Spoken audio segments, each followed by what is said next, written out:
As humans, we are bound by nature to grow attached to things we like, whether it's people, food, certain activities, or in today's case, entertainment. There is no better feeling than finding a show or movie that just completely understands you and makes you happy while watching. It's almost strange that people can love a cartoon about a group of superhero teens so much that it completely sends them into a riot when said show is canceled and rebooted into something completely different. Reboots, a word that sends the coldest chills down a fan's spine because you never know what you might get unless you're a Cartoon Network fan, as throughout the 2010s we saw many of their longtime franchises come back with these same looking new look reboots that many people, to put it lightly, weren't too fond of. You of course got the infamous Teen Titans reboot, Teen Titans Go, that dreadful Powerpuff Girls reboot, and Thundercats Roar, which I haven't seen but I haven't heard much good about it, so I'm throw it in this category. But alongside those, we got a couple of decent reboots that people don't really tend to mention, like the Tom and Jerry reboot,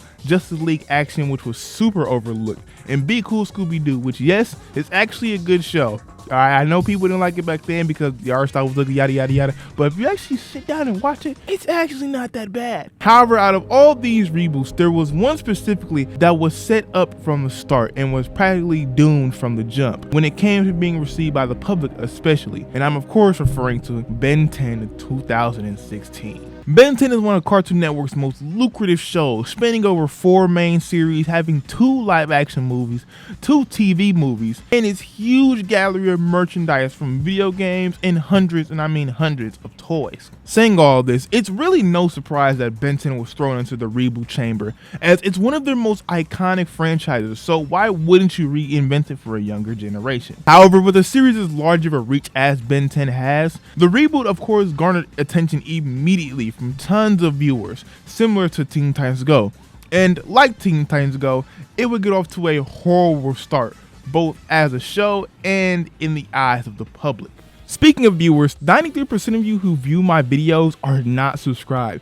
So please, if you see my content a lot, if you like my content, please remember to subscribe to the channel and leave a like on the video as well if you enjoy it, as it helps me continue to make quality content for you all. The Ben 10 reboot was practically doomed from the start. Before the show even aired, Cartoon Network was already shooting like Shaq at the free throw line with their reboot attempts. Cartoon Network had already rebooted 4 of their classic shows before Ben 10, being Teen Titans Go that aired in 2013, the Tom and Jerry show which aired in 2014, Be Cool Scooby-Doo which was aggressively hated when it first aired in 2015, and the Powerpuff Girls reboot which aired in 2016. 3 out of these 4 shows were all hated to death by audiences while they were airing, so Cartoon Network announcing a 5th had people already writing it off as another piece of garbage. People's concerns were only enhanced when the announcement article highlighted the new show being targeted at the younger generation and included a first look at Ben and the show's new art style, which of course gave off the feel of that type of reboot that we've been getting. It's also important to mention that like Teen Titans Go, the Ben 10 reboot came after the cancellation of the more serious iteration of the franchise, as Omniverse was canceled and left off on a cliffhanger in 2014, and the reboot only premiered 2 years later. Now, Teen Titans and Teen Titans Go at least had a 7-year gap in between their releases, making the need for a reboot make at least a little bit more sense. However, completely rebooting a franchise that only ended 2 years ago on a cliffhanger, teasing the cool idea of Ben, Gwen, and Kevin and Rook going on a space road trip, it is completely understandable that people would ultimately be against a reboot happening for Ben 10 after OV, especially so soon, and the hate only came harder when it finally aired its first season. Ben 10 2016 aired its first episode on October 1st, 2016, and as you can guess, it was met with tons of negative reviews. The Ben 10 reboot struggled to find its footing in its first season like many shows often do, but considering it was one of Cartoon Network's reboots, it wouldn't be given any grace, especially from Ben 10 fans. Now, season 1 of the reboot is honestly incredibly boring, with tons of uninteresting plot lines and humor that barely gets a smirk out of anyone over the age of 13. However, seeing older characters like Hex, Animal, and Zombozo return is pretty neat, along with a couple cool new villains like this Steam Smite guy whose gimmick is based around a bunch of well-designed steampunk inventions. There's this Lord Decibel guy, a DJ with sound-based abilities, and Zingo, a cartoon character come to life which makes for some enjoyable scenes. Outside of that though, season 1 is super forgettable and skippable, as the season really isn't worth watching up until its finale, Omnitricked. But Many people never even watched the show to begin with or was able to stomach it for that long due to so many changes they made to certain elements of the franchise that from first glance turned off so many fans. Similar to when Omniverse came out, the biggest factor that turned people off was the show's art style, as the show continued the trend that these reboots set of having these very simple art styles that aren't very much to look at. While shows like Teen Titans Go, the Powerpuff Girls, and Total Drama can get away with this style of art direction, Ben 10 really can't, as the Ben 10 franchise was built on its expressiveness, like the gross and freaky looks of the aliens in Classic or the extremely detailed moments of Omniverse. The reboot having this art style loses a lot of that expression and sauce, like the drastic redesign of Stingfly that ripped away everything that made him unique in the Prime continuity and instead gave him so many human-like proportions and details. It took away his tail, gave him more identifiable eyes in the process, and it's all just like, no, kill this thing, get this shit the fuck away from me. They do a similar thing with Wildvine too, making him more human looking and stripping him of his more extreme alien-like features. These redesigns and changes sort of represent the problem with the reboot, as a lot of what they changed just made the show feel even more bland and boring. They also ended up changing Upgrade's color palette to purple and black, and while this change is like far from being bad, it's just one that I personally dislike because I know some fans out there actually like the new look for Upgrade, surprisingly. But one thing that always did confuse me though is that Forearms wears the black and white shirt from Classic, but Diamond Head wears Ben's new shirt in this reboot. Like, why do that? There's even some concept art that has Diamond Head wear a black and white attire, so like, why not just keep that and just keep things consistent? Looking at the reboot's concept art also shows that they were eyeing more unique designs, and I kind of dig some of these look. However, I'm glad they scrapped some.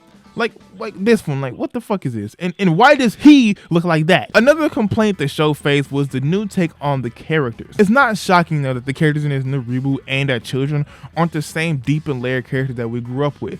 But many people can't seem to understand that. So seeing Ben become this flanderized version of his Classic continuity counterpart, being an absolute goofball and an idiot, didn't vibe with most, if you can believe it. To be honest though, this new take on Ben wasn't really that egregious, especially since he was 10 years old again in the reboot. But for me, the real issue lies with Grandpa Max. Now, like I said, it's not shocking that most of these characters in the show are very one note and are played for jokes, as the show's aimed for kids. But I just wish Max was handled similar to how Gwen is in the show, as she isn't all that different from her Classic counterpart. Grandpa Max in the Prime shows was easily the best written character, as he was caring, skilled, and just all around a lovable dude. But in the reboot, he's just a goofy old ass man that I still don't know what to make up to this day. I'm not asking for him to be the old Max, just be a somewhat memorable character, as Reboot Max is by far the weakest part of this show. Now, it's kind of unfair to constantly compare the reboot to the previous iteration, considering it's a completely different take, and the reboot doesn't come close to matching the Prime shows in quality, but honestly, that's okay, because that was never the goal of the show. The goal of the show was to introduce younger audiences to the world of Ben 10, and some of you aren't gonna like what I'm about to say here because it's time to give Reboot its flowers. Compared to all the other Cartoon Network reboots that people shit on, I feel like Ben 10 is one of the best ones from that standpoint, and it's not as bad as people made it out to be. For starters, the show is so much better after its first season. From the season 1 finale and onwards, the show becomes a lot more tolerable. The show goes on to do some pretty interesting things. One of the main ones being its portrayal of Vilgax. Before Vilgax comes into the plot, we actually get to see Benny use him as a transformation that's referred to as Gax, who has super strength, laser vision, and these tentacle arms. Now, this was super cool to see, as it's something the OG series never did that always seemed like a missed opportunity. Though Ben does end up losing this transformation once Vilgax absorbs it to obtain his true form, and contrary to what you may think, this Vilgax is actually treated like an actual character. Instead of being a power-hungry, emotionless, intimidating force this time around, he's got a bit more personality to him. This time, he's a power-hungry but intelligent force of nature. Kevin is also here in the reboot, and even though I dislike him having his own Omnitrix, he's actually a pretty well-handled character. In the reboot, he's more of a rival to Ben instead of being a flat-out antagonist. The reboot treats the majority of these characters from the past with respect. I mentioned it briefly, but a lot of the other returning villains in the reboot are treated with such a grace and are not wasted at all. They really take every opportunity to really use these characters to their potential. A lot of the changes this show makes to these characters outside of what they do to Ben and Max honestly work, and some of them are even better than what the previous show did. Like how they handle Gwen and Ben's relationship this time around, not having them endlessly argue like they do in Classic, making the relationship way more easier to enjoy. They also continue the trend of giving Ben new look Omnitrixes that all come with with sleek, pleasing designs, and as well as their own little gimmick. Though the gimmicks do kind of get old, as they kind of peak with the Omni enhancement due to the fact that they were caused by Ben unlocking a new alien called Shockrock, who affected the rest of his aliens, which added some cool exclusive lore to the reboot. Shockrock and Slapback are two of the reboot's new alien transformations and are both dope as fuck. Though I have nothing really to say about Overflow other than just, he's just kind of there. He's not really that big of a deal. And Surge is just a big old like, why do you exist? Speaking of aliens, one thing I really appreciate them for doing is bringing back some of the Alien Force aliens to throw at 10-year-old Ben to mess around with. And I'm so glad they did it. Wrath, Jetray, and even Humongosaur all really look cool in the reboot style. And I mean, like, especially Humongosaur. And me being a certified Humongosaur hater, I have to put that hate aside to admit that he looks fucking amazing in the reboot, and it's honestly his best design in the franchise. People always like to say these reboots disrespect the original counterparts, and while it may be true for other shows, when I first met you, I thought you were weird and annoying. And you are. the Ben 10 reboot shows a lot of respect to the original shows, other than that one small Alien Force joke they made in season 1. No, Kyle, we're not giving up on you. I don't know, Quinn. He's a bad dude. No, Bob. No dude is too bad to save. Blech! Why so serious? I hope this gets rebooted. The show shouts out the OG show a ton. We see Reboot Ben with the classic t-shirt and the omniverse hoodie. As I just mentioned, they bring back some of the UAF aliens for 10-year-old Ben to mess around with. Like all the other series as well, we get a Ben 10K episode. The reboot got a TV movie that gave us a look at some aliens that Ben never got to use in this show, like Blitzwolfer, Eye Guy, Ghost Freak, Ripjaws, and Wildmud. And it also gave us a look at the Incursions and of course Azimuth. The reboot is also one of the few things in the world to remember that Generator Rex actually existed, and even though this crossover is not the best, I have to salute them for continuing the Ben 10 and Generator Rex connection. The biggest sign of respect though was a 45-minute special Alien Extinction that brought back versions of these Bens from the Prime universe along with Gwen 10 and did such a good job at handling these versions of Ben. Ben 10 2016 takes so many opportunities to show love to what came before with how it handles majority of the characters we saw in past iterations, continuing trends set up by the OG shows like seeing new omniverses and introducing these new gimmicks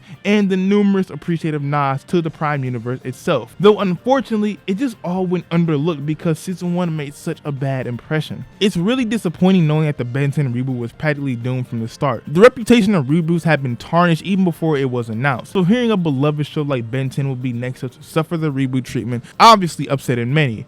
And while the reboot is far from perfect, even after that struggle of first season, since you'll still get some head-scratching moments and jokes that just aren't funny, I personally believe it successfully reintroduces IP to a younger generation. I mean, it had a total of 166 episodes, its own TV movie, 2 video games, and a large amount of quality toys to show for it. Obviously, you're allowed to dislike the show, and I myself still have it at the bottom of my rankings, and I barely rewatch it.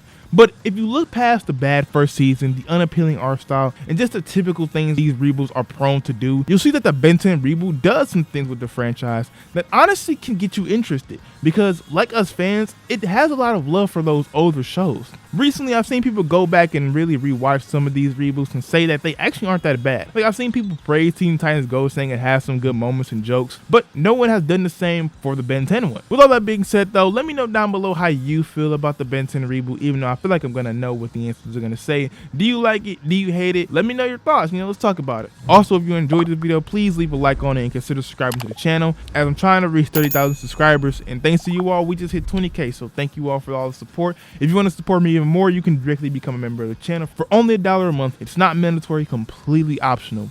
But with all that being said though, it's been your boy Dan, Boy Wonder, signing out. Peace.